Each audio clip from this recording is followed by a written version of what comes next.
O que a gente precisa para ter saúde? Primeiro, a gente precisa de água. Mais de 70% do nosso corpo é água. A água é o mais abundante dos nutrientes. Ela faz hidrólise, então ela é um nutriente. Por muitos anos achavam que a água não era um nutriente. Hoje nós sabemos que ela é um nutriente. E mais de 40% das pessoas que você encontrar caminhando nas ruas, elas estão desidratadas. E quando desidrata, libera uma coisa chamada histamina. E a histamina predispõe à dor crônica. Então você que está precisando tomar analgésico para melhorar a sua dor crônica, e você acorda com dor aqui, dor ali, se você aumentar a quantidade de água que você bebe, automaticamente a dor vai desaparecer. Eu tenho um desafio para você. Passa a partir da manhã a ingerir 2 litros de água por dia. Faz isso por 10 dias. Você vai ver que todas as suas dores vão sumir. Só que você não pode ingerir a água pura, como você conhece. Quando você ingere água, se você ingerir só água, você acaba espoliando minerais do seu corpo. Então você tem que ingerir sal. Não é o cloreto de sódio que você tem na sua mesa. Cloreto de sódio, que é aquele sal de mesa que você conhece, branquinho, aquilo é veneno. Porque para chegar naquele branquinho, precisou de uma série de bleaching, uma série de detergentes que ficaram ali no produto e são venenosos. Então, se você ingerir cloreto de sódio, que é o seu sal de mesa, você, além de ter pressão alta, você vai ter uma série de outras consequências. No entanto, se você aprender a ingerir o sal integral, que pode ser um sal integral marinho, ou pode ser um sal integral que venha, por exemplo, do Himalaia, sal rosa do Himalaia, você vai estar ingerindo mais de 60 minerais, entre eles um mineral chamado magnésio. Nós, brasileiros, temos carência, porque você, para ter magnésio, você precisa ter água magnesiana. Para você precisa ter água magnesiana, você precisa ter vulcões. E o Brasil é pobre em vulcão, ainda bem, né? Nós não temos vulcões. Mas também pagamos um preço por isso. Nada é de graça, né? Não tem almoço de graça. Tudo tem um preço. Então o Brasil é conhecido internacionalmente pela Organização Mundial de Saúde como sendo um país pobre, por exemplo, em magnésio. Entre outras coisas. Por exemplo, problemas que nós temos também de iodo. E assim vai. Aliás, se você fizer um estudo, e os americanos fazem isso muito bem, que chama NHANES, que é um estudo feito pelo Departamento de Agricultura americano, que a cada 5 anos eles pegam 2.500 americanos em diferentes cidades e fazem uma avaliação laboratorial do que eles vêm ingerindo. E nos últimos 30 anos, por exemplo, a quantidade de iodo que você ingere caiu 50%, porque não tem mais no solo. Quando a sua mãe tinha a sua idade, ela ingeria o dobro do iodo que você ingere hoje. Quando a sua mãe tinha a sua idade, ela ingeria mais do que o dobro de magnésio que você ingere hoje. Então, o que está acontecendo? Os minerais e as vitaminas estão desaparecendo dos alimentos. Então, com isso você vê as consequências. Mas vamos voltar na nossa história da água. 70% do nosso corpo é água. O cérebro chega a ser até mais. E quanto mais jovem você é, mais quantidade de água você tem. Um recém-nascido chega a ter 80%, 85% de água.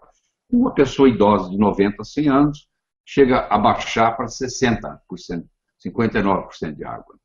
Então, se você quiser melhorar a sua saúde, a primeira coisa que você tem que fazer é ingerir mais água.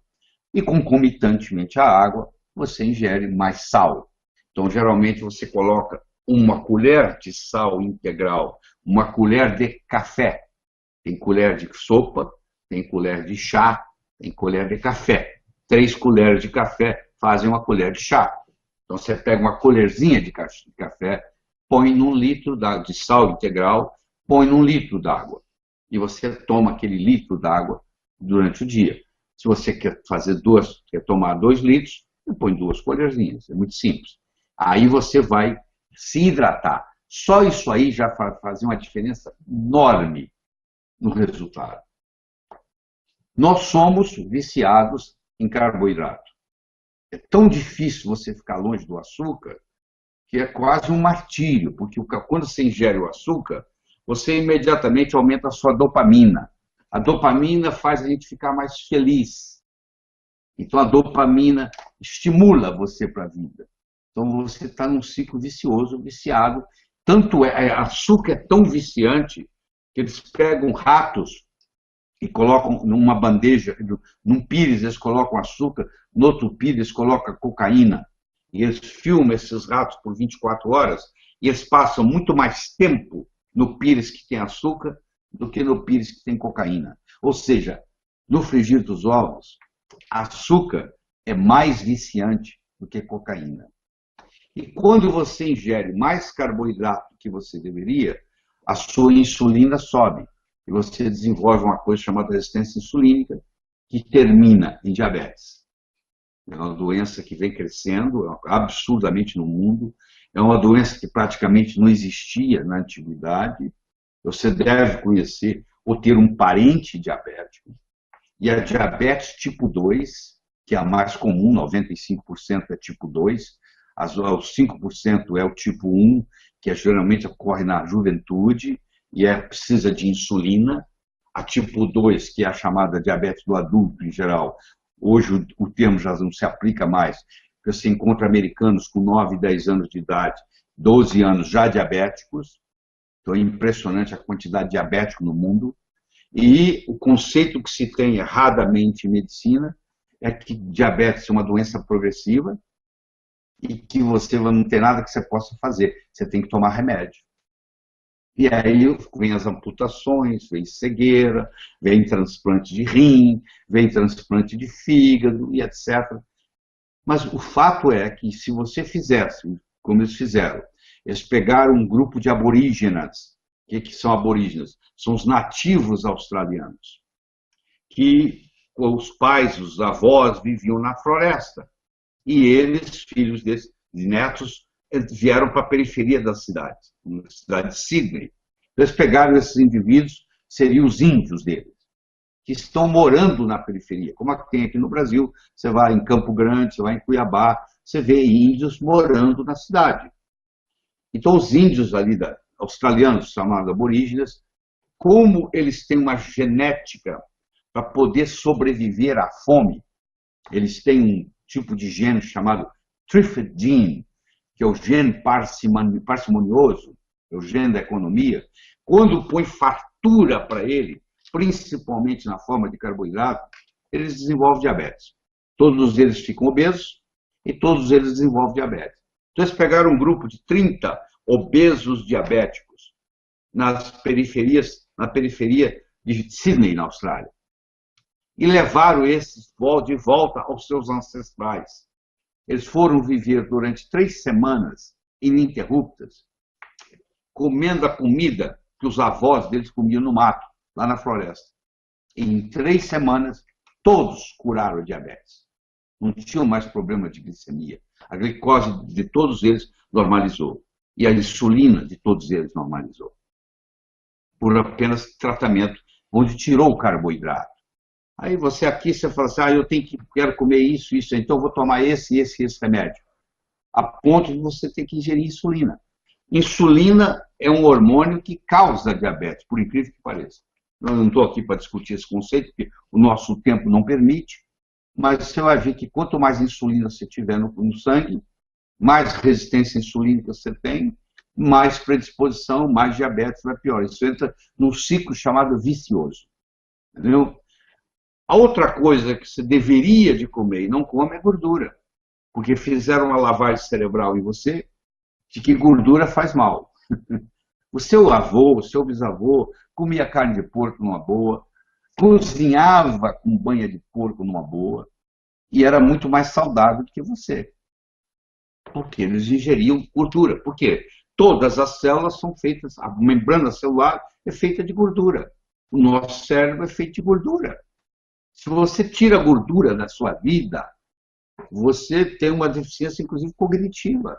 Eu acho que existe uma doença no mundo hoje chamada deficiência lipídica, que nós, cardiologistas, assustamos as pessoas que elas não podem comer gordura, porque se elas comerem gordura, o colesterol vai subir, meus amigos.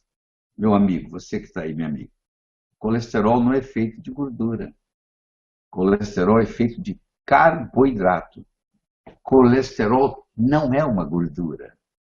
Conversa com o seu amigo bioquímico. Colesterol é um álcool. Ele não é uma gordura. E ele não é feito de gordura. Ele é feito de carboidrato. Se o seu colesterol está elevado, provavelmente é porque você está comendo muito açúcar. Se você diminuir a sua quantidade de açúcar, você vai diminuir o seu colesterol. Muitas vezes o seu colesterol está elevado porque você tem um problema de tireoide. Você tem hipotireoidismo. Aliás, o colesterol elevado antigamente era usado para detectar, hoje já tem exames mais sofisticados, se você tinha algum problema de tireoide. É o teste dos pobres para saber se tem problema de tireoide. Então, se você está com colesterol alto, você vai no seu cardiologista e ele, sem checar sua tireoide, ele te passa uma estatina da vida, e na realidade você está com um problema tiroidiano, ele não resolveu o seu problema, em absoluto. Porque o colesterol elevado é apenas um marcador. Imagine que você tenha uma fábrica que fabrica fogos de artifício.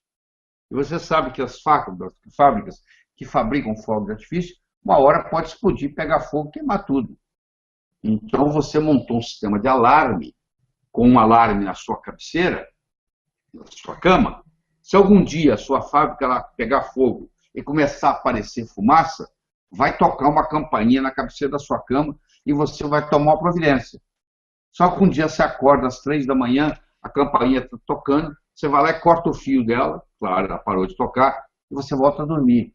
É mais ou menos assim. O colesterol subiu, ele é mocinho, ele não é bandido, ele está ali por uma razão, por um marcador, ele é um marcador, só que você vai lá e baixa o colesterol, você vai lá e corta o fio do alarme, ao invés de você ver o que está causando. Entendeu a diferença? E aí, erradamente, você fala assim, não, eu não posso comer gordura. Aí, como você não pode comer gordura, alimentos sem gordura é igual comer isopor, ninguém aguenta. Tem que colocar um açúcarzinho para enganar o paladar. Aí você começa a comer, ingerir mais carboidratos. E na ingestão de mais carboidratos, você desenvolve uma síndrome metabólica. Você pega a barriguinha de chope, entendeu? Você fica mais obeso e você começa a ter os problemas do diabetes. E isso depois leva um susto, porque o diabetes no começo ele é silencioso, ele é praticamente sem sintoma.